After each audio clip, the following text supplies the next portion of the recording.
Good morning, everyone, and welcome to the Meet Your Future campaign. My name is Sophie and I'm part of the Education, Work and Skills team at Greater Manchester Combined Authority, and I'm also joined by my colleague Hazel, who's currently behind the scenes doing all of the tech.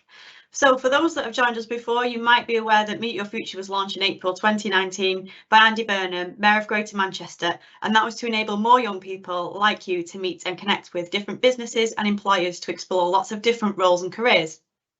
This week is National Apprenticeship Week and our theme for the week is Growth in Greater Manchester. But what does this mean? Well, throughout this week in our Meet Your Future sessions, we'll be exploring the industries, roles and careers that are the fastest growing across Greater Manchester and what opportunities there are on offer for you, the workforce of the future. You'll be able to learn more about apprenticeships, what an apprenticeship is and how an apprenticeship might be the option for you after you leave school or college to develop the skills and knowledge for your future career. In this session, you're going to hear from JJ, who's come from Microsoft, and he's going to be talking about his journey as an apprentice within Microsoft, as well as the amazing opportunities that Microsoft have got within apprenticeships, not even just in tech, throughout lots and lots of different roles. Hopefully this session will inform you, inspire you and highlight why you can be hopeful and optimistic about your future career in Greater Manchester. Please make use of the question box for any questions or thoughts that you have throughout the session. And you'll see on the right hand side of the screen, my co-host will be publishing any of the questions that come through. And please ask your teacher to put any questions that you have into this box. Don't be shy, and we'll cover these at the end in the Q&A section. If you would like to use the captions or subtitles during this event, please just select the captions/subtitles on in your video controls. And without further ado, I'm now going to hand over to JJ. So thanks, JJ, over to you. Good morning, everyone. So, as Sophie said, my name's JJ. I'm a ex-apprentice from Microsoft. I started my apprenticeship scheme about 6 years ago and graduated last summer and now gone into a full-time role as a cloud sales specialist at Microsoft. It's so great that we've got this focus now talking about apprenticeships in schools, because I know even 6 years ago when I was going into my stage of deciding between university and apprenticeships, apprenticeships weren't really spoken about much in school. We were usually pushed towards the university route. So it's great to see that's come on a long way. We're now having these discussions in school. I got quite fortunate actually, where my librarian said to me one day, she knew I wasn't interested in university, and she said to me, "This is an apprenticeship scheme at Microsoft. It seems like you might be interested," because I had a real interest in technology and business, and I applied for it and unfortunately got in and haven't looked back since. So my apprenticeship journey is that I came into Microsoft when I was 18, so straight from sixth form. I went into a business administration level 3 apprenticeship, so that's the equivalent of 2 A levels, and I did that for about 18 months, which was fantastic for me to get a feel of the business world, what I liked and what I didn't like, and then decided that sales was something that really interested me. I was like tech, but I wasn't especially technical, so I went to do the sales degree, which I did through Leeds Trinity University, and as I said, did that for 3 years, and then graduated last summer. Went into a full-time role as a cloud sales specialist. So yeah, like I said, why I decided to do this was I had an interest in technology, but I didn't really know what I wanted to do for a career. I remember having a conversation with my dad, and he said to me, "You're free to go to university, Justin, but if you do, you're paying for it." And I remember feeling that weighed quite heavily on me. Big investment for without knowing what to do. So apprenticeship was the perfect route for me to be able to avoid that debt, get the education, and work out what I wanted to do. And it was a great balance for me, both academically and professionally. I guess one thing that did worry me a little bit about going to apprenticeships is the university experience, which I thought my friends would have that I might be able to miss out on. But to be honest, it worked out perfectly for me, because I've met lots of like-minded friends and really got to have that social experience. So I joined with, I think, 50 other apprentices at Microsoft at the time, and some of those people are my best friends today, and had the opportunity to really get on with like-minded people, and got the opportunity to relocate to Manchester as well. So I'm from Reading, so through my apprenticeship I got to move, try a new city, and gain all that experience which people get at university. But I guess the highlight for me was I was still getting paid for it and didn't have that university debt. And I guess some of my other highlights is the travel I've been able to do as part of it. I've come a couple of days traveling around Scotland and Glasgow, which was great fun. But I guess some of my more glamorous trips was to Houston and Seattle in the US. So really that brilliant balance for me, because I do get bored easily being sat in one space. And I think people usually associate that with business and IT, being sat behind a desk all the time. But there's usually really fantastic opportunities to travel and get a real balance of different things. So if we could go on to the next slide, please. So I guess one key thing I wanted to highlight with a lot going on this slide is there's a big digital skills gap in the UK at the moment. I'm sure everyone knows you're using your phones, your laptops. Technology is a really central part of the world today, and it's just going to grow and grow and grow. And yeah, the UK is having a digital skills gap here, and I guess they're looking towards younger people in order to fill that. So it's going to be a real growing industry, which is fantastic, and a real opportunity for lots of young people to help fill that skills gap.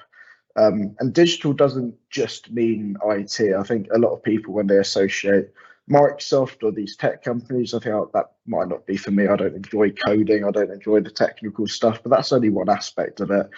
There's lots of different careers you can have in the IT industry, from finance, fashion, healthcare, tech, manufacturing, charities, sports. So you can really find what your passion is within technology. And like I said, it's not always coding either. There's lots of different roles in the technology industry, from marketing to finance to sales, like what I'm doing. And there's Greater Manchester really is one of the best places to be in the tech sector these days. Greater Manchester's grown into a real tech hub in the UK outside of London and the south, and that's really one of the big reasons why I chose to move up here, as there's more and more companies kind of growing around the space in the tech, doing the technology aspects of things, and hiring more and more young people, more and more apprenticeships. So it really is a great place to be. So we go next slide, please.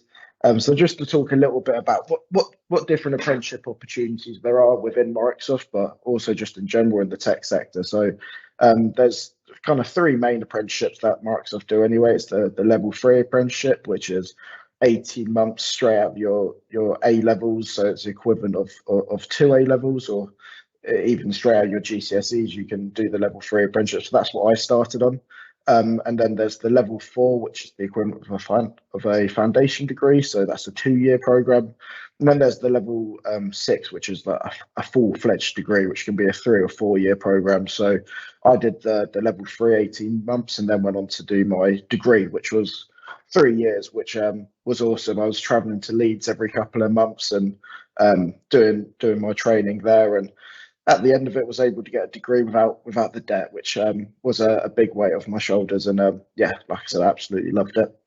So in terms of the different streams we have at Microsoft and just across the tech sector, like I said, there is lots of technical ones where it's more in the coding and the more architecture technical side of things, but there is lots of streams which aren't very technical. So sales, marketing, business operations, business services, partner, finance. So what I love so much about mine is I'm in the technology sector. I'm speaking about technology, which I like, but at the end of the day, my role is a sales role, so I don't have to get too much into that technical aspect, and more on the people side, which is really what I enjoy.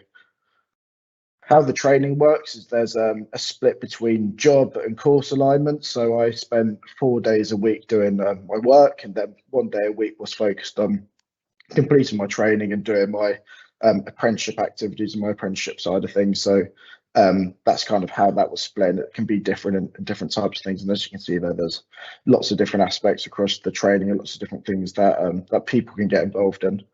And then one thing I want to highlight is Microsoft is just one company, but what we do is we have a partner network. So there's about 33,000 businesses across the UK who kind of sell on behalf of Microsoft. And there's 570,000 people here, and there's more and more apprenticeships growing in these businesses as well, especially in Greater Manchester. So these are brilliant opportunities for young people to get into apprenticeships within Microsoft, but also through this network of businesses who are also working within the tech space and working with Microsoft. So like I said, great place to be, because there really are lots and lots of jobs and lots of apprenticeships come into this area in the technical space, but also in the non-technical space. So I hope that gives a bit of a good overview of what those types of opportunities are. And this is just a quick slide and some useful tips and links to look for in apprenticeships. I'd recommend everyone to go through some of these pages, get a feel of what's out there, what might be interesting to them. If you look on the Gov Apprenticeships page, or you can create a LinkedIn account and look through there. And apprenticeships in Manchester, become an apprentice, find your first job, or I think it's Get My First Job, which is also a great place to look. And yeah, if you search Microsoft Apprenticeship case studies, you can see lots of links to other apprentices who have been at Microsoft and what their experiences are. Great, thank you so much, JJ. So if you have got any questions for JJ, now is the opportunity to post them in the Q&A box, and we've got a few minutes to answer a couple of those. The first one that I'm going to start with is in terms of salaries, because we know that that's what lots of people are interested in. What sort of salaries are offered for kind of the level 3 apprenticeships at Microsoft? Yeah, and yeah, I don't blame you. It's always an important question at the end of the day to find out what you're going to be paid. So Microsoft apprentice salaries start around the £17,000 mark. But what I would say is the salaries increase.